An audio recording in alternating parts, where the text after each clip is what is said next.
Saudara-saudariku yang terkasih, hari ini kita telah memasuki tahun 2026.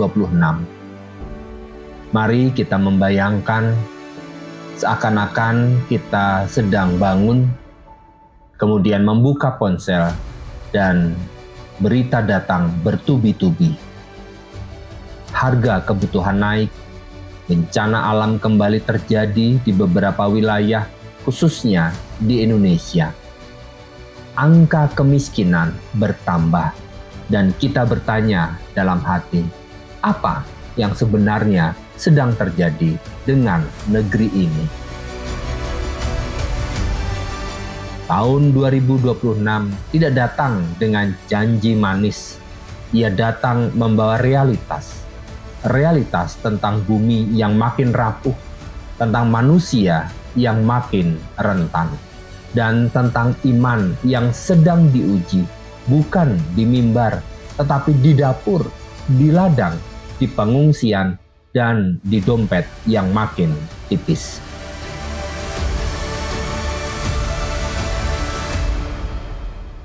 Kemiskinan di tahun 2026 bukan hanya soal malas atau tidak bekerja.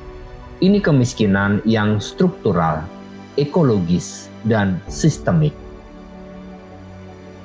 Ketika bencana alam makin sering terjadi, banjir, longsor, kekeringan, gempa yang pertama kali jatuh bukan gedung mewah, tetapi rumah-rumah sederhana.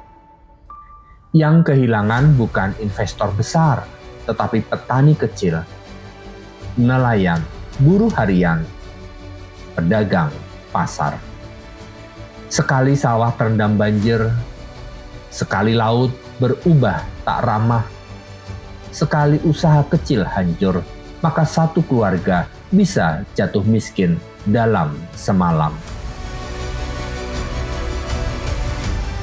Kita belajar tentang teori penyebab kemiskinan, yaitu ketidakadilan distribusi, kerusakan lingkungan, ekonomi yang rapuh, dan kebijakan yang sering terlambat menjangkau akar rumput.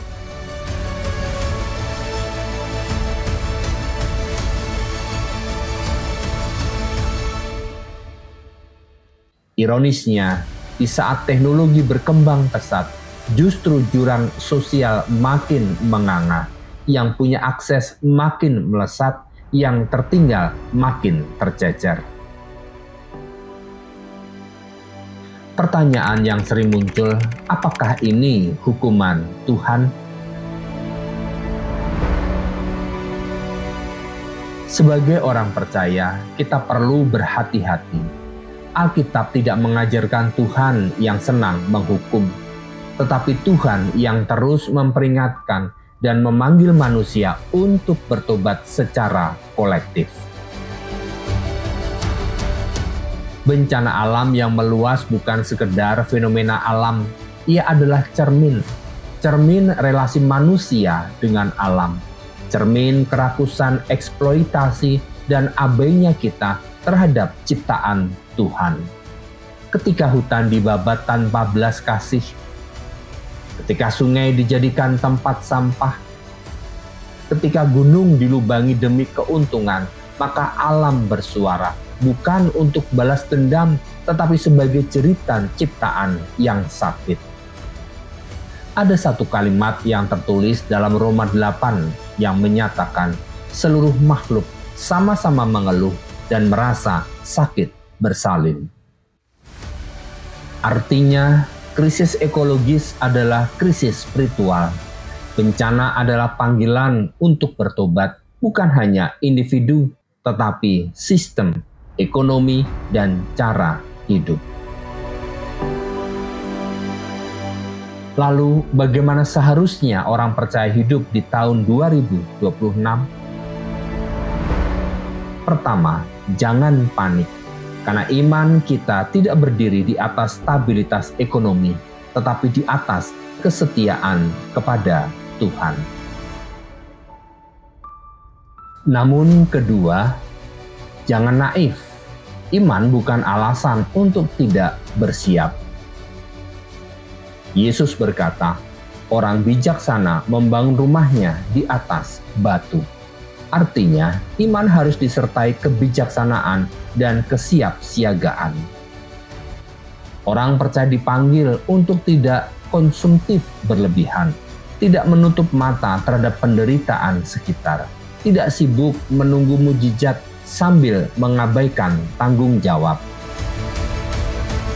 Iman sejati bukan sekedar berkata, Tuhan akan menolong, tetapi juga bertanya, Tuhan, apa yang kau ingin aku lakukan? Ada 4 sikap kunci yang perlu dipersiapkan. Yang pertama, spiritualitas yang tangguh, bukan rapuh. Tahun 2026 menuntut iman yang tahan guncangan, bukan iman euforia, tetapi iman yang berakar. Doa bukan pelarian, melainkan sumber kekuatan untuk bertindak.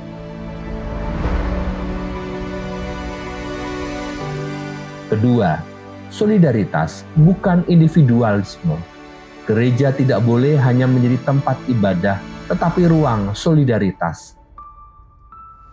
Ketika orang miskin bertambah, gereja dipanggil bukan hanya berkhotbah tentang kasih, tetapi berorganisasi kasih.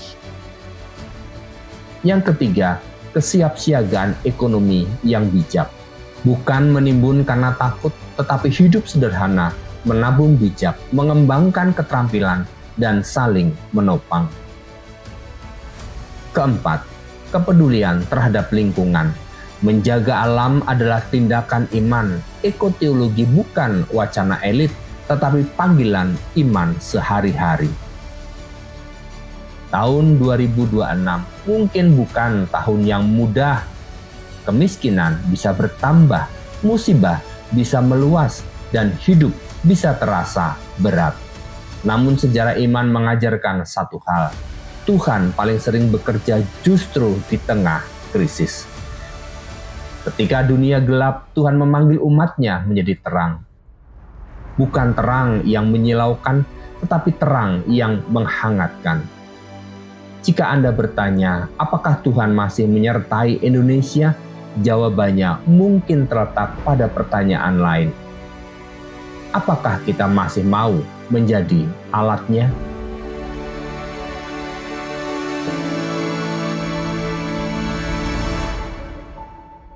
Tahun 2026 bukan hanya soal bertahan, tetapi soal menjadi saksi bahwa iman kepada Tuhan masih relevan, masih hidup, dan masih mampu memberikan harapan di tengah dunia yang terluka. Tahun 2026 mungkin tidak menawarkan kenyamanan, tetapi ia memberi kita kesempatan untuk bertumbuh, bukan menyerah. Di tengah kemiskinan yang bertambah dan musibah yang meluas, kita percaya Tuhan tidak pernah meninggalkan karya tangannya. Harapan bukan lahir dari keadaan yang ideal, melainkan dari iman yang tetap berdiri di tengah badai. Mari melangkah ke depan dengan hati yang teguh, tangan yang saling menggenggam, dan hidup yang bersedia dipakai Tuhan. Karena selama kasih masih kita hidupi, masa depan selalu punya harapan.